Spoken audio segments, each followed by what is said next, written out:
Namaskar, I'm Ashok Vyas, and today we are talking to Nidhi Sharma, who is joining us from California. Nidhi, before I say anything about you, let me just welcome you for this conversation and thank you for joining us from California. Namaskar.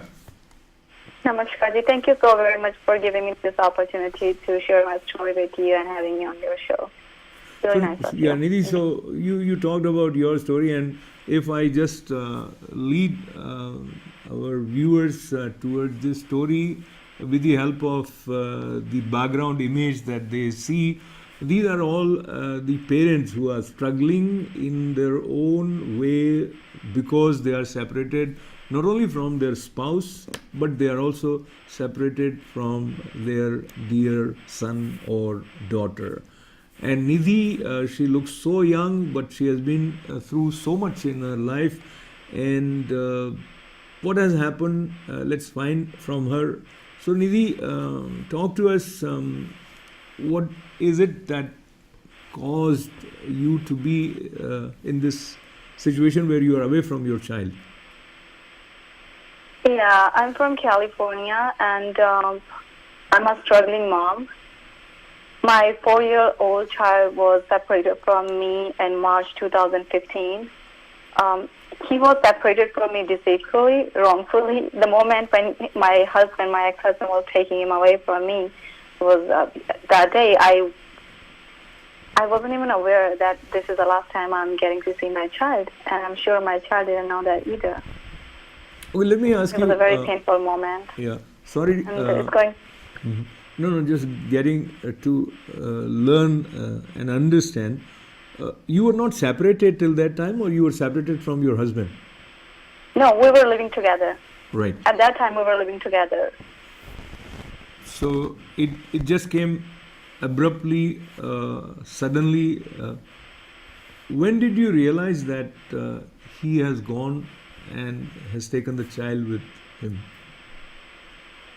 After 3 days, when I reported the matter to the police, and one of his relatives was called by the superintendent of police to the police station, and that's where he informed the police that he has taken my child to the United States. Until that time, I was really in confusion. I was like, because for me, that day when he left me at home, waving goodbye to me, I was thinking that he's going to come back because he took him out on the pretext of attending a wedding. Oh, man. Yeah, that's what he told me. And I was waiting for them to come home. I didn't know that he was going to do this to me at that moment. I mean, I didn't expect that. So, looking at you and at your age, it's kind of very difficult for anyone to process why such thing should happen to you, and you must have asked this question to yourself also in those if not in those 3 days you were worried, where is your husband, where is your child? But later on, when you came to know that he has taken this decision, what went through in your mind? I'm really sorry, but I didn't get your question. I think there is some kind of communication problem. Right. So... network problem, sorry. Mm-hmm. Let me try again. Can you hear me right now? I can. Okay. So the question was, when something like this happens, everybody is at a loss and tries to process why this might have happened. So probably after those 3 days when you were desperately searching for your husband and were trying to trace your child, when you came to know this has happened, you probably asked this question to yourself, why? So what went through in your mind? Okay, so when 3 days passed and there was still no sign of their whereabouts, that's the time when I realized that this is not something that happened accidentally, or I felt at that moment that this is something that was planned, and he had something going on his mind. I was going through a troubled marriage by that time. I was being abused and all that, but to myself, I was thinking in my head that, people go through so many things in their marriage. They go through ups and downs, but then at the end of the day, they are together. Right.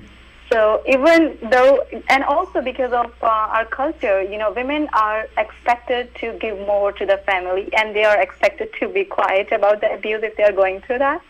They are expected to tolerate, and I was doing all that. I wouldn't say that I had a wonderful marriage. Our relationship was not great, but at that point I was not expecting him to do this to me and to my child. So when things like this, like when this happened to me, then I realized that this is something very serious, and he has done it purposely, on intention, and he has separated my child. I did doubt him. I mean, when he confiscated my documents, my legal documents, my passport, my green card, all my documents, and at the same time, he had applied for his parents. He filed a petition to get a green card for his parents. When his passport is in place, when my son's passport is in place, when his parents' passport are good, their green cards are being applied. And around that time, I was expecting them to receive their green card.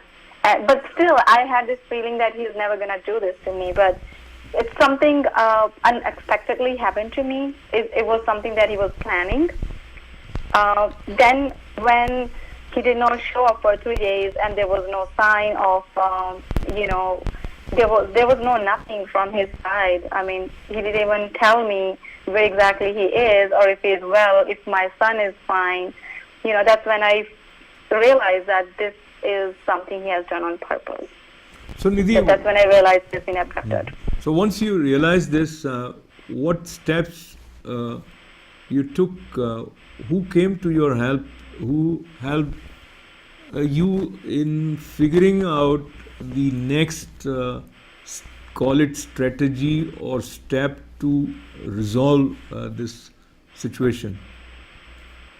When I realized that this is a wrongful act on part of my husband, I actually reached out to the police with the help of my parents and neighbors. So I actually filed a complaint there, and for about 15 or 16 days, I did not see any positive results from the police. It's just that they were throwing the matter off to different departments. It was just bouncing off to different departments. I did not see any results, and my husband actually spoke to the superintendent of police at that time. And he wrote an email to the superintendent of police from the United States that he has reached here safely, while he never talked to me, while he never spoke to me, he never called me, he never texted me, he never emailed me. So I'm his wife. I'm the mother of that child who has been abducted, and you have abducted him. You didn't have the courtesy to at least even send me a text or an email that, we have reached here safely, or I have taken him to the United States. When I'm thinking, you guys will be back home. And in my head, I was thinking, God forbid they have met an accident or something. Because all kind of negative thoughts were, coming to my brain, my head, that they might have unfortunately met an accident or something like that. Yeah, that's. But then, those are the kind of thoughts that would strike your mind. If your loved ones have not come back home, when you were expecting to be home, at a certain time, around that time, like in the evening, by the end of the day, everyone returns home, right? So when they don't come back, those are the kind of thoughts that will actually kind of trouble you, kind of worry you. So finally, it was police that informed you that your husband is safe and your child is with your husband. So now look at the situation. You are suffering because your child is abducted, and rather than bringing your child to you, police is just informing you that your child was abducted without any assurance or any action on their part. There was no action on their part. I was suffering, I was crying, I was pleading, I was begging in front of all his relatives, his knowns, that please ask him to give me a call. if I could speak to my child, because he is only 4 years old, and police didn't do anything at that point. All they did was they spoke to his uncle, and they were asking his uncle to call my husband back to India, to ask him to come back to India. And there was one point when my husband actually spoke to the SP, and that's when he told that's when my husband told the SP that he's not coming back to India with my son. So he moved to India with your child, and then legal system of America and India both becomes a part of your struggle to get back your son.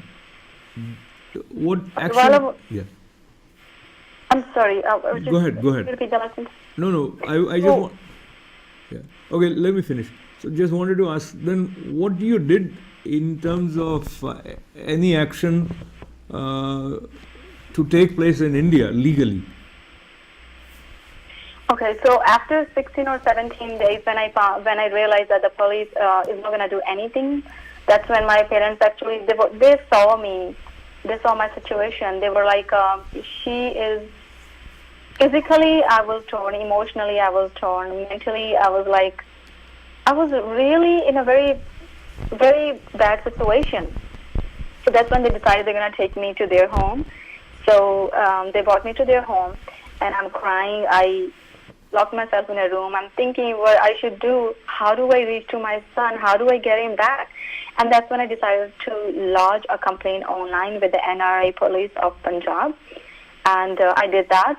And in like about 3 or 4 days, I heard back from them. And after a follow-up with them of like about 2.5 months, they finally registered my complaint. Oh, man. So until then, they were just investigating. And they did the investigation on 3 different tiers. I think 2 or 3 different. It was like first on tehsil level, and then it was on district level, and then it was on the state level.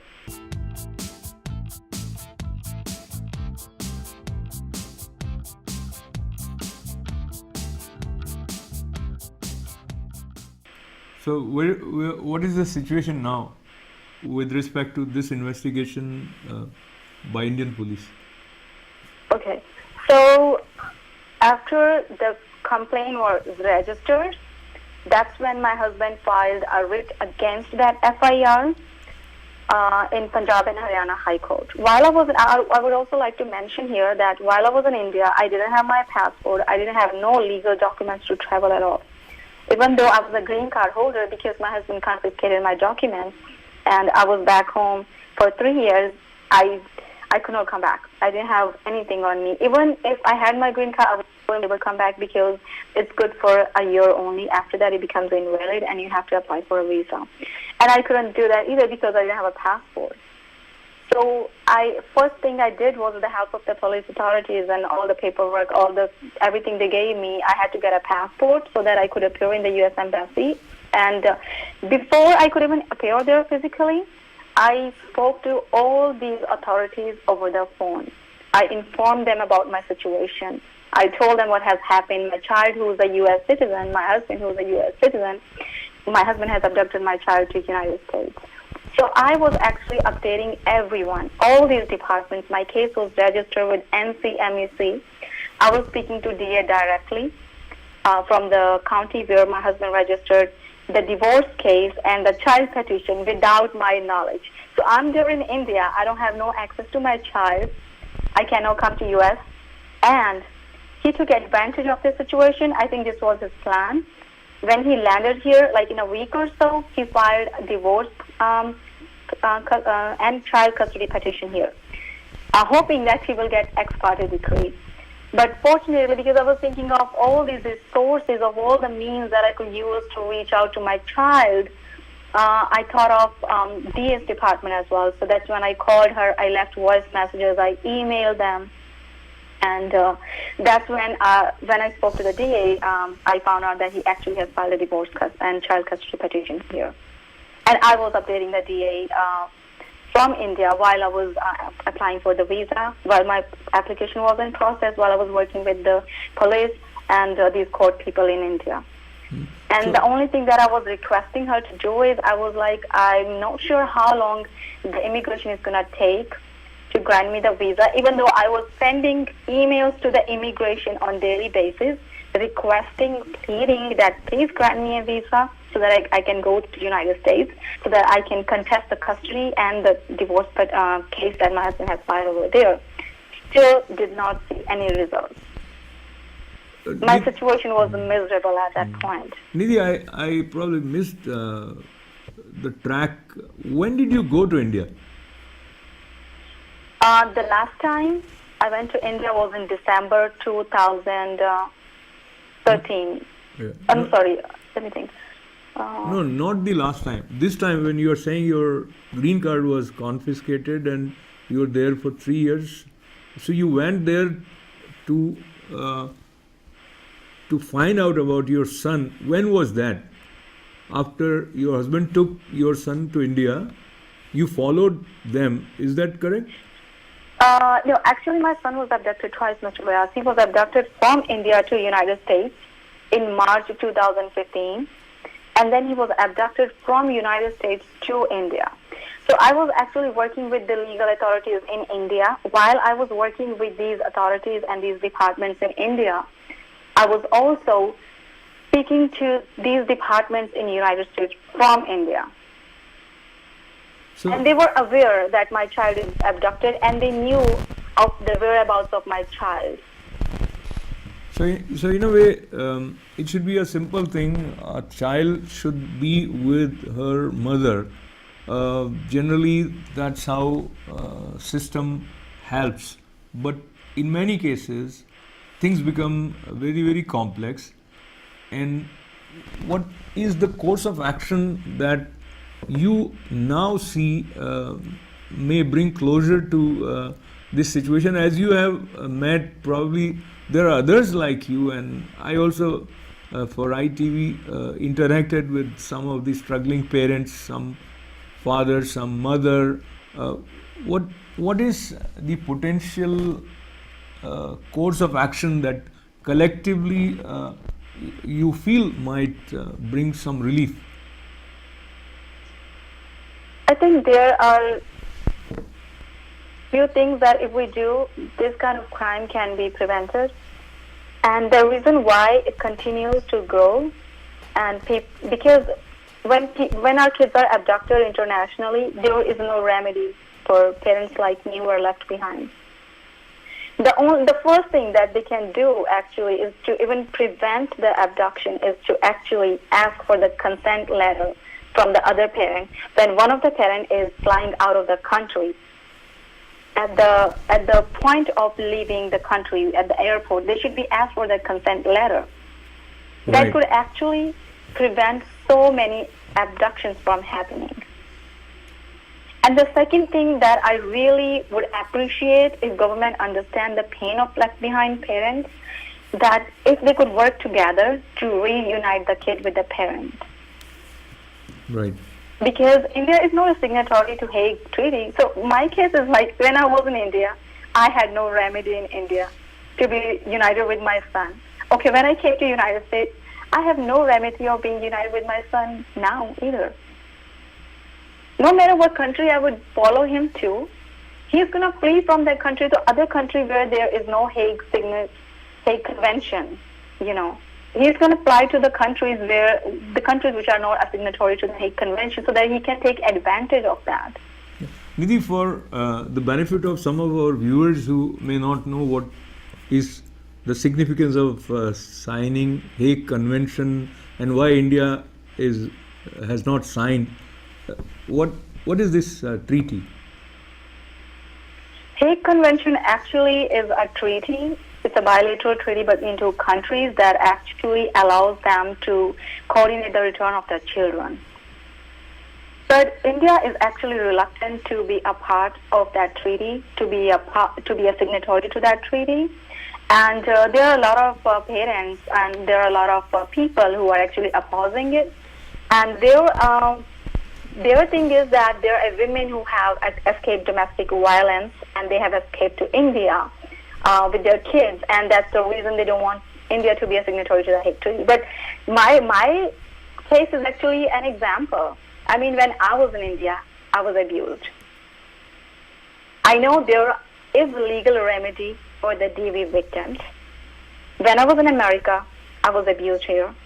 And I know there are actually better, laws in place for helping women or any DV victim. And if we compare both countries, I know people over here, they feel much safer. Women over here feel much safer when it comes to getting the remedy for being a DV. And I don't see any point of escaping to India with your child, saying that because I was victimized of domestic violence in America, that's the reason why I'm taking my child away to India. I mean, you are just thinking of your interest only. You do not think of the welfare of that child. I mean, we are just thinking of the whole thing as adults, as the left behind parent or the abducting parent. We don't think about that child and his best interest and his welfare. I mean, if we look at the situation from the point of view of that child, we will know so many things. I mean, as humans, right, we should know that that child needs both parents. No matter whether two people in a marriage want to live together or not, when a child is born, he has equal right to be loved by both parents. Absolutely. And both parents have equal right to love that child and give their attention and love to that child. No one should deprive either the parents or the child of each other. I mean, you don't want to live together, I understand. And there are legal remedies, Right. You can go to the court, you can go to the police if you are abused. But to take that child away, who can't even speak for himself, he can't tell himself, he cannot tell you that, Dad, I need my mom, or Mom, I need my dad. Just separate that child just for satisfying your ego, just for satisfying your intent of taking revenge on the other parent. Nidhi, This is emotionally, mentally, that's a very valid point. Very bad on the health of the child. Nidhi, that's a very, very valid point, and I believe you have also creatively expressed your emotional state or this situation. Is there any song that you wrote, or what was it? Yeah, I wrote a song for my son because all these years when I was trying to get through him, I could not. I called his father several times. He sees that I can see that his phone is ringing. I can see that he's reading my text. I can see that he has received my emails, but it's just that he would not let my son talk to me. He would not let me talk to him because he has control over the situation. And one day I was cooking in the kitchen. I was fixing myself the breakfast when I was really missing him badly, and I started singing. Because when he was little, before I would put him to sleep, I would always ask him, Adaksh, do you want to hear a lori or a story?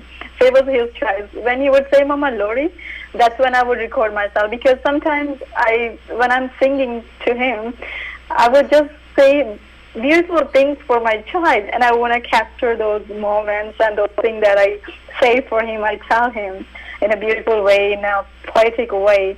And I did the same thing just to relive that moment, like as if I'm singing a lori for my son, and that's how that song was born. Nidhi, we are sorry about what has happened, and we hope and pray things come to the appropriate closure. May you be together with your son again soon. And while I thank you for sharing your story, this is a reminder that one, learn to live with each other, to look at the situation from the point of view of child as parent, and don't let things go to this state. And legally, maybe we should have more and more people approach our representatives to have such a law in place whereby a child is not taken out of the country by a single parent without the consent of another parent. Nidhi, lots of good wishes. We'll share part of the song that you have written, and we have the video. But if you want to say two lines, if you want to say 2 lines. Sure, I will. Yeah, I would love to sing those 2 lines. Please. I'm Harbor wish to my son. Yeah, hold yourself. Maybe share a few lines from that song. Sure. ना रुकेंगे, ना थमेंगे, जब तक ना पहुँचेंगे मंजिल पे कदम, ना रुकेंगे। हे हे हे हे हे हा हा हा हा हे हे हे हे हा हा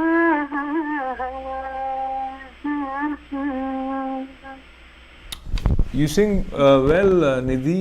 May music also provide you strength to cope up with this situation. I appreciate your taking time out and Thank you. sharing your story with us. With lots of good wishes to you, Nidhi.